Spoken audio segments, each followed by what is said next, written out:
Hi, I'm Kyle Russell, and I was challenged by Kia Karate to make a video on animal philosophies within our Chuan Fa system. So I'm going to be going over that today. If you don't know much about animals in Kung Fu, originally I think there were 72, and most styles have dwindled that down to a major 5, although there is some disagreement on what those 5 actually are. It seems to be a combination of monkey, tiger, dragon, leopard, snake, crane, or eagle. So we're going to go over the philosophies of a few of those, because although most say that there are a major 5, like I said, they tend to kind of blend them all together and they don't really always stick to 5. So the first one I want to cover is tiger. And the reason I want to cover tiger is because if you look at Chuan Fa, one of the main systems that got incorporated into it was Hung Gar. And one of the most famous forms in Hung Gar is the tiger and crane form. So tiger principles and crane principles get used quite a lot throughout the style. You can see most of the tiger techniques in your strong elbows, your strong fist techniques, and your tiger claws. Tiger claw principles are real easy to grasp. You're either hitting something with blunt force, trying to knock it out, you're trying to grab and rip and tear. Sometimes you'll rake at the face to maul the face. One of my favorites is actually to do a tiger claw to the skin here, to the rib. Grab the skin, close the hand, and rip out chunks of skin as you pull back. And of course, just the general eyes. Crane. Crane is really great for defense and diverting. For some reason, whenever you put these 4 fingers together and hook these hands together, whenever you do a parry, it really shoots their hand far out. And it opens wide targets. Now you can use your crane's beak to strike eyes. You can use it to strike pressure points. I like it in joints sometimes, or I'll use the back of it. We use that crane's beak, or what I call a chicken wrist in our style. It's just the term that my teacher used, but yeah, it's just a crane's beak that goes up whenever we do like hand staff C or techniques like that. Okay, so moving on from the crane, next we'll go into the snake. The snake principles get overlooked a lot, and that kind of makes sense, because what does a snake do? It hides. You don't want to see it. And that's where your snake principles come in. You see them in your hidden techniques, like in striking Gaspé. You're using this hand to cover and then using a hidden snake hand strike, you go to the growing. Although we just call it a ridge hand, that's what you're mimicking is the snake's head. Hitting here, sometimes we hit with the side, sometimes we hit straight on. A really good example for a technique with a snake principle would be the dart A, where they're throwing the punch and you just barely, this little scoop, and you could almost use the crane principle there or the snake principle. It doesn't really matter. They kind of overlap. And then shoot into the eyes. See the punch coming, divert it to the eyes. Try to use those 2 principles together. Go from crane to snake, and play with your partner and see what the difference is between using just a regular scoop with a snake hand and using the scoop with a crane hand, and how it moves your opponent just slightly differently. Okay, so that's tiger, crane, snake. Next, let's go into the monkey principles. There's not really a whole lot of monkey principles that I see in the Chuan Fa or Kempo systems. Most ones you're going to see probably is sort of that barbaric wanting to kill. The slamming down on the hammer fist, or the jumping and the stomping of the kidneys. 2 good examples of this monkey principle would be in Thundering Hammers. Off of a right punch, do that ridge hand. You're seeing that snake principle almost again. And to your hammer fist. Going back to the snake real quick, another principle that we use a lot that gets overlooked is the coiling.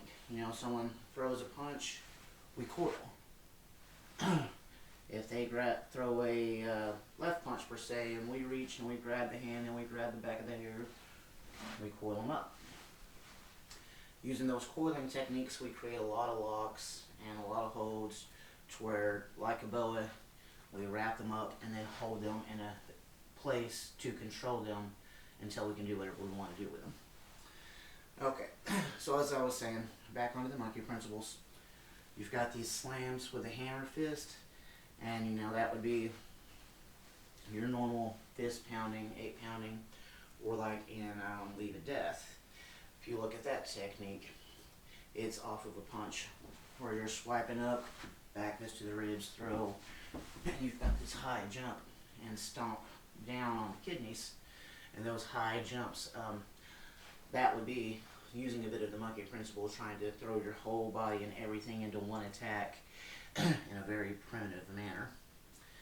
Okay, so if we get out of the snake, crane, the tiger, the monkey, let's look at the leopard. A leopard, that is used all throughout the Kempo system. We really do use a lot of leopard, whether people realize it or not, because when you look at a leopard, it's known for being really quick and really efficient in its kills. And if you look at Schwungfart of the Kempo style, we accomplish that by setting up our next attack. You know, whenever we go down to the growing, we know the nose is coming. So we can either come right back with the back of our fist or go straight in with our hands. By controlling where the body's going to go, we know where to strike next. So we're always moving in a really efficient manner to cause a lot of damage really quickly, which is what the leopard does, is it looks for a way to efficiently kill its prey very quickly. And that's what you do throughout this system, you know, like look at fire swords. They throw a punch and you're throwing 5 strikes in less than a quarter of a second. If you don't know that technique, it's inward block, chop to the throat, eye gouge, hammer fist to the jaw, step to the throat, or chop to the throat as you're stepping behind, and a side thrust kick. But the whole thing happens in a split second because every technique is setting up the other technique. And that's where you get your leopard philosophy is, you know, well, I've done this attack, how's that person going to react to that attack, and where should I be when they react that way? Alright, so that gives us monkey, crane, tiger, snake, and leopard. So let's look at the eagle. Eagle claws. They are where we use our eagle principles, and we use them in most of our throws, right? Because what do we do when we sweep? Or at least in the style I was taught, we grab with an eagle's claw and throw them down. Of course, we don't just grab. We actually do a palm heel strike with the fingers as well, and then grasp around. And that's how you really want to do your eagle's claws, like grab. You can grab joints, you can grab locks. Most often we use it for throws, but if you study anything about eagle claw kung fu, you'll learn one of the main things is the 108 China locks. Being able to bar arms and use these grabs as a way to control the joint, or dig into the pressure point, or grab a really vital point so they can't really escape you.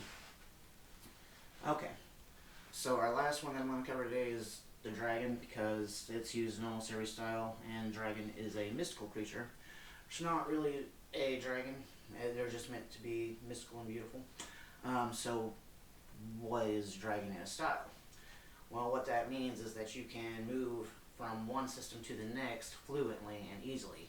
You may not be the best tiger practitioner, you may not be the best crane practitioner, but you can use both. So whenever you fight, you're able to mix really quickly, going from those crane principles to those snake principles to those tiger principles in one fluid motion, and being able to blend them together to create something entirely new.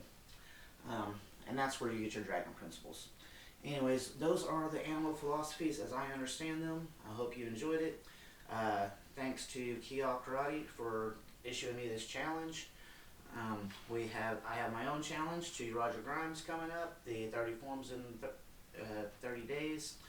Hopefully you guys will enjoy that. Thank you for watching.